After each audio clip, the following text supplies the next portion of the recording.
উত্তর দিনাজপুরে নির্বাচনী জনসভায় কেন্দ্রীয় স্বরাষ্ট্রমন্ত্রী অমিত শাহ রায়গঞ্জ লোকসভা কেন্দ্রের বিজেপি প্রার্থী কার্তিক চন্দ্র পালের সমর্থনে সভা। করমদিঘির রসাখোয়ার সভার পাশাপাশি মালদা দক্ষিণের বিজেপি প্রার্থী শ্রীরূপা চৌধুরীর সমর্থনে রোড শো। ফোয়ারা মোড় থেকে রবীন্দ্র অ্যাভিনিউ পর্যন্ত রোড শো শেষে রবীন্দ্র অ্যাভিনিউতে সভা। এদিন স্বরাষ্ট্রমন্ত্রীর রোড শোয়ে কর্মী সমর্থকদের উপচে পড়া ভিড়। আর এই রোড শো করার পর অমিত শাহ তিনি সভাও করেন।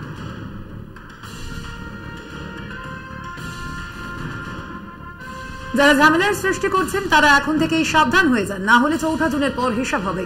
গদা নিয়ে কাউকে উৎখাত করতে হয় না, দেখলেই উৎখাত হয়ে যায়। সাত সকালে কাঁধে গদা নিয়ে প্রাতঃভ্রমণে বেরিয়ে তৃণমূলকে হুঁশিয়ারি দিলেন বিজেপি প্রার্থী দিলীপ ঘোষ। মঙ্গলবার হনুমান জয়ন্তীর দিন দুর্গাপুরের ইস্পাত নগরীর বি জোন বয়েজ ক্লাবের মাঠে প্রাতঃভ্রমণে যান তিনি। সেখানেই দলীয় কর্মীদের দেওয়া গদা কাঁধে নিয়ে প্রাতঃভ্রমণ করেন তিনি। যুবকদের সঙ্গে ক্রিকেট এবং ফুটবলও খেলেন দিলীপ ঘোষ। এরপর মমতা বন্দ্যোপাধ্যায় এবং অভিষেক বন্দ্যোপাধ্যায়কে নাম না করে আক্রমণ করেন তিনি। ওদের থ্রেট করবে, টেররিস্টরা ভয় দেখায়, আমাদের নেতাদের খুন করেছে ভয় দেখাতো। যারা পার্টিতেই টেররিস্ট আছে, যারা সারা দেশের টেররিস্টদের বাংলায় শেল্টার দিয়েছে, টেররিস্ট নিয়ে যারা ঘুরে বেড়ায়, শাহজাহানের মতো টেররিস্টকে কে পুষেছে, তাদেরকে কে মারবে? আর ইলেকশনে কোনো ইস্যু নাই, এখন প্রাণের ভয়, এই তাই পুলিশকে ফিট করেছে, এই বলো তাই বলো, এই সব সিম্প্যাথির ভোট চলে যায়। আমি মহিলা, সেটা চলে গেছে, আমার ঠ্যাং ভেঙেছে চলে গেছে, আমার মাথা পেটেছে চলে গেছে, এখন আমাকে মারছে। আরে তোমাকে পাশ দিয়ে কুকুরও দেখবে না, চলে গেল। আজকে মহাবীর জয়ন্তী, হনুমানজির জয়ন্তী, তো হনুমানজির পুজো তো গদা নিয়েই করতে হবে। লাড্ডু তো খাবেন না উনি ছোলা খাও আর গদা ঘোরাও, এটা হচ্ছে হনুমানজি। তাদের নেতারা বুঝতে পারছে হেরে ভূত হয়ে যাচ্ছে, পাবলিক সঙ্গে নেই, কর্মীরা আসছে না, নিজেরা মারামারি করছে, তো কি করবে? আমাদের গায়ে পরে ঝগড়া করছে। আমি বলে দিচ্ছি দিলীপ ঘোষ এসছে, ভেবে চিন্তা হাত দাও, কারণ আমি 4 জুনের পরেও এখানে 5 বছর থাকার জন্য কমপক্ষে এসেছি। হিসাব কিন্তু তখনও বুঝিয়ে দেবো। এখানে কালু মালু হালু হুলো কে গন্ডগোল করেছে কালকে, সব রিপোর্ট আমার কাছে আছে। আমি বলছি এখনো সময় আছে, যদি গন্ডগোল দ্বিতীয়বার করেছো কিন্তু হিসাব হবে, উৎখাত করার দরকার নেই। দমদম লোকসভা কেন্দ্রের নির্বাচনে জোর টক্কর, প্রচারে খামতি রাখছে না শাসক বিরোধী দলের কেউই। 1 নম্বরে থাকবে তৃণমূল, 2 এবং 3 নম্বরে পজিশনে থাকার জন্য টস করার পরামর্শ দিলেন তৃণমূল প্রার্থী সৌগত রায়। সিপিএম বিজেপিকে আপদ বলে কটাক্ষ শিলভদ্রায়। ওরা টস করুক, সিপিএম আর বিজেপি, ওরা হয়ে যেতে পারে, ওরা ঠিক করুক কে ভালো। একটা অপদার্থ মিথ্যেবাদী সাংসদ, তার সঙ্গে দুর্নীতিগ্রস্ত কিছু পুরসভার লোক মিলে শুধু পানিয়াটি নয়, এই বিস্তীর্ণ অঞ্চলের মানুষের জীবন নিয়ে ছিনিমিনি খেলছে। তাই সবার আগে বলবো, এই আবর্জনা দূর করতে বা পানীয় জলের সমস্যা মেটানোর আগে সব থেকে বড় আপদটাকেই যদি পানিহাটি এই দমদম থেকে লোকে সরিয়ে দেয়, তাহলে সব সমস্যা মিটবে। সোনামুখীতে বিজেপি তৃণমূল সংঘর্ষ, আহত দুপক্ষের 12 জন। বিজেপির অভিযোগ, বিষ্ণুপুরের বিজেপি প্রার্থী সৌমিত্র খাঁর সমর্থনে দেওয়াল লিখনের আগে গ্রামের দেওয়ালে সাদা চুনের প্রলেপ দেওয়া হয়। এরপরই দেওয়াল লিখনে বাধা দিয়ে বিজেপি কর্মী সমর্থকদের উপর চড়াও হয় তৃণমূল আশ্রিত দুষ্কৃতীরা। বিজেপি কর্মীদের বেধড়ক মারধরও করা হয় বলে অভিযোগ। ঘটনায় আহত হয় 3 মহিলা সহ 7 জন বিজেপি নেতা কর্মী। আহতদের উদ্ধার করে নিয়ে যাওয়া হয় হাসপাতালে। আহত কর্মীদের দেখতে পৌঁছন সৌমিত্র খাঁ, যদিও সমস্ত রকম অভিযোগ অস্বীকার করেছে তৃণমূল কংগ্রেস। তাদের দাবি, বিজেপির দুষ্কৃতীদের হামলাতে আহত হয়েছে তৃণমূলেরই 5 কর্মী। বিজেপির পায়ের তলার মাটি সরে গেছে, তাই নির্বাচনের আগে এলাকায় সন্ত্রাসের বাতাবরণ তৈরি করার চেষ্টা করছে বিজেপি।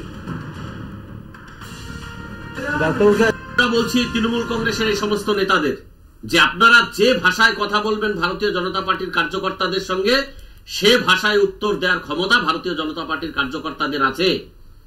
আপনারা ভেবে নেবেন যে আপনারা ওই রাতের অন্ধকারে ওই মাতালদেরকে মদ খাইয়ে আপনারা পাঠিয়ে দিয়ে বিজেপি কার্যকর্তাদের মারধর করে তাদের আটকানো যাবে না। আমরা দেখব প্রশাসন যদি আজকে দুপুরের মধ্যে ব্যবস্থা না নেয়, বিকেল থেকে আমাদের এটা নিয়ে বৃহত্তর আন্দোলন হবে। আর আমরা ওই তৃণমূল নেতাদের দেখব তারা আগামী দিনে কি করে ভারতীয় জনতা পার্টির উপর কার্যকর্তাদের উপর আক্রমণ করে। এটা বিজেপির পায়ের তলার জমি হারানোর ফল। ওইসব জায়গায় তাদের কোনো সংগঠন নেই, তারা পায়ের তলার জমি নেই, তারা বুঝতে পারছে, তারাই আমাদেরকে আক্রমণ করে। এটা বিজেপির দুষ্কৃতীরা তৃণমূল কর্মীদের আক্রান্ত করেছে, আমাদের কর্মীরাই তো আক্রান্ত হয়েছে। এখানে বিজেপির কেউ আক্রান্ত হয়নি, আমাদেরই আক্রান্ত। সিপিএম এর পার্টি অফিসে আগুন লাগানোর অভিযোগ তৃণমূলের বিরুদ্ধে। বরানগর পুরসভার 18 নম্বর ওয়ার্ডের নপাড়া এলাকায় সিপিএম এর কার্যালয়ে আগুন লাগিয়ে দেওয়া হয়। তৃণমূল আশ্রিত দুষ্কৃতীরা রাতের অন্ধকারে কেরোসিন তেল ঢেলে আগুন লাগিয়েছে বলে অভিযোগ সিপিএম এর। ঘটনাকে কেন্দ্র করে এলাকায় ব্যাপক চাঞ্চল্য ছড়ায়।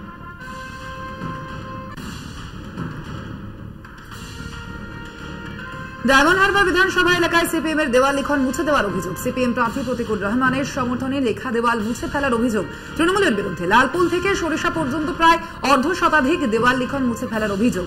এ বিষয়ে প্রতিকুর রহমান বলেন, এটাই হলো ডায়মন্ড হারবার মডেল।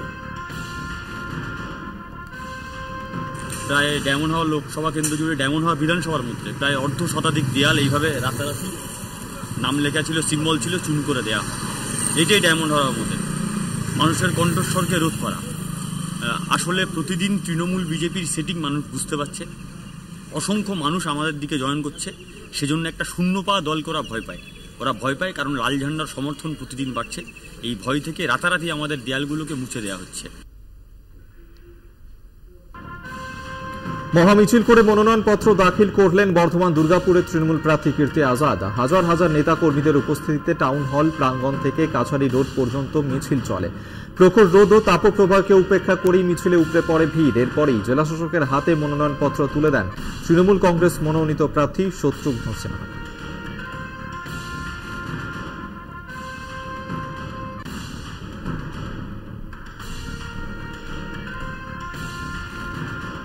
চাকরিহারাদের প্রতি সহানুভূতিশীল রচনা বললেন, তাদের পাশে আছি, এখন খারাপ সময়, তাদের পাশে আমরা অবশ্যই আছি। মঙ্গলবার সপ্তগ্রাম বিধানসভার মগরা এলাকায় ভোট প্রচার করেন হুগলির তৃণমূল প্রার্থী রচনা বন্দ্যোপাধ্যায়। মন্দিরে মন্দিরে পুজো দেন তিনি।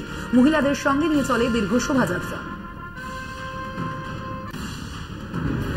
নিশ্চয়ই বলবো, তাদের যাদের গেছে তাদের জন্য তো নিশ্চয়ই আমার সহানুভূতি রয়েছে, কিন্তু দিদি যখন আছেন তখন দেখা যায় দিদি নিশ্চয়ই বার্তা দেবেন, দিদি নিশ্চয়ই কিছু বলবেন তাদের উদ্দেশ্যে। আমরা তো তাদের পাশে ডেফিনেটলি আছি।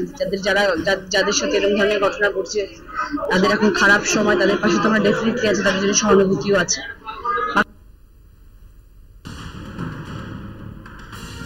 শিক্ষক নিয়োগ নিয়ে দুর্নীতিতে হাইকোর্টের রায়কে হাতিয়ার করে মঙ্গলবার সকাল থেকে নির্বাচনী প্রচারে নামলেন ছাত্রনেতা যাদবপুর লোকসভা কেন্দ্রের বাম প্রার্থী সৃজন ভট্টাচার্য। এদিন প্রচারে বেরিয়ে যোগ্যদের অবিলম্বে চাকরি দিতে হবে বলেই দাবি জানান তিনি। সোনারপুর উত্তর বিধানসভা এলাকার খেয়াদহ 1 নম্বর গ্রাম পঞ্চায়েত এলাকায় নির্বাচনী প্রচার সারেন তিনি।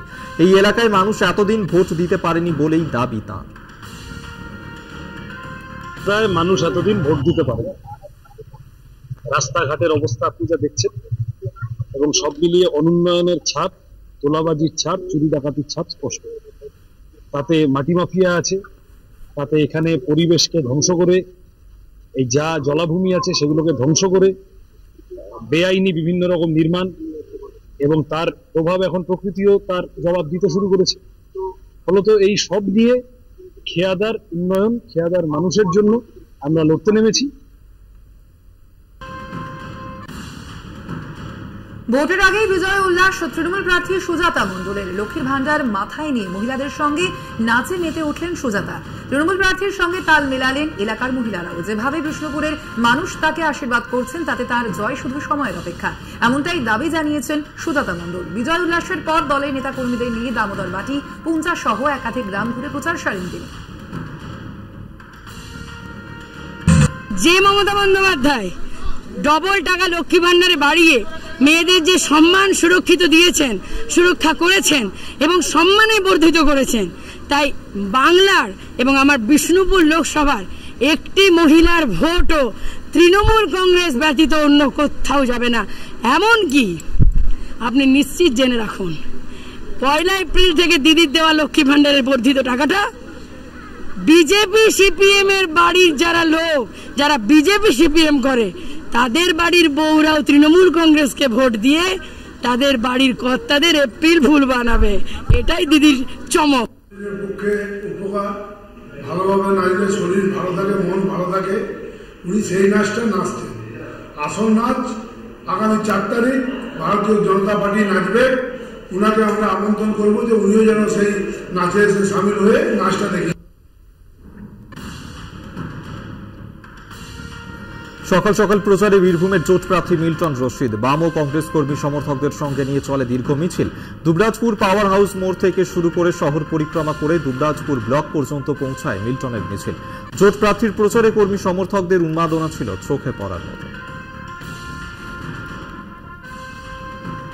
রাজায় রাজায় যুদ্ধ হয় আর উলো খাগড়া জান যায়। তৃণমূল কয়েকটা সিট নিয়ে কি করবে? লড়াই তো হবে বিজেপি ভার্সেস ইন্ডিয়া জোটের। মমতা ব্যানার্জি না বর পক্ষের না কোনা পক্ষের। মমতা ব্যানার্জি কোন পক্ষের নয় এবং মমতা ব্যানার্জি ক্যান্ডিডেটরা ভোটে জিতে দেখবেন ভাইপোকে বাঁচানোর জন্য মোদীকে সাহায্য করছে, রাহুল গান্ধীকে সাহায্য করবে না। মমতা ব্যানার্জি বলুক। মুর্শিদাবাদ কেন্দ্রে টক্কর ভোট প্রচারে 1 ইঞ্চিও জায়গা ছাড়তে নারাজ তৃণমূল, বিজেপি ও বাম কংগ্রেস জোট।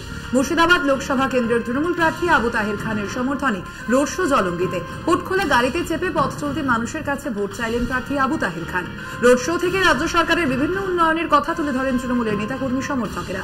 মানুষ তাদের সঙ্গে আছে বলে দাবি আবু তাহের খানের। আবু তাহেরের নিশানায় কেন্দ্রীয় প্রতিরক্ষা মন্ত্রী রাজনাথ সিং। দেখেছিলেন রাজ্জাক সাহেব যখন বিধানসভায় দাঁড়িয়েছিল, কেউ নির্দল কেউ ও করে বিব্রত করেছে।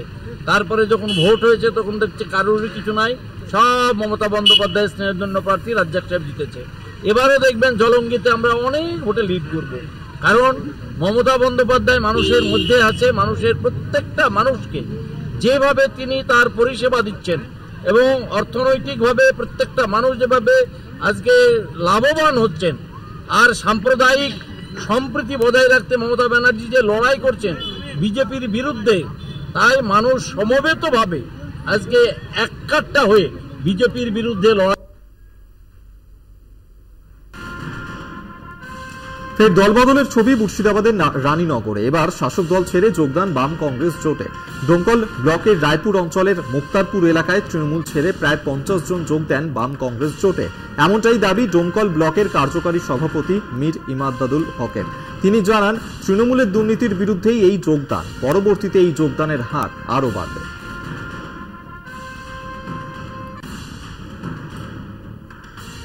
কংগ্রেস সাধারণ মানুষের সম্পত্তি কেড়ে নেওয়ার চেষ্টা করছে, সেই সম্পত্তি দলের লোকেদের মধ্যে মিলিয়ে দেওয়ার পরিকল্পনা করছে কংগ্রেস। এমনটাই অভিযোগে সুর চড়ালেন প্রধানমন্ত্রী নরেন্দ্র মোদী। রাজস্থানের মাধোপুরে জনসমাবেশ থেকে তিনি প্রশ্ন তোলেন, কংগ্রেস কেন এত ভয় পাচ্ছে, কেন তারা তাদের নাতিকে এত আড়াল করছে? সাহস থাকলে সব স্বীকার করে নিক কংগ্রেস। তাদের মুখোমুখি হতে প্রস্তুত রয়েছে বিজেপি। आखिर कांग्रेस सच्चाई से इतना डरती क्यों है? कांग्रेस क्यों अपने नीतियों को ऐसे छिपाने में लगी है? जब आपने नीति बनाई है, निर्णय लिया है, तो अब जब मोदी जी ने खुल करके राज रख दिया, आपका हिडन एजेंडा बाहर आ गया, तो अब कांप रहे हो? अरे हिम्मत है तो स्वीकार करो, हम आपसे मुकाबला करने के लिए तैयार हैं।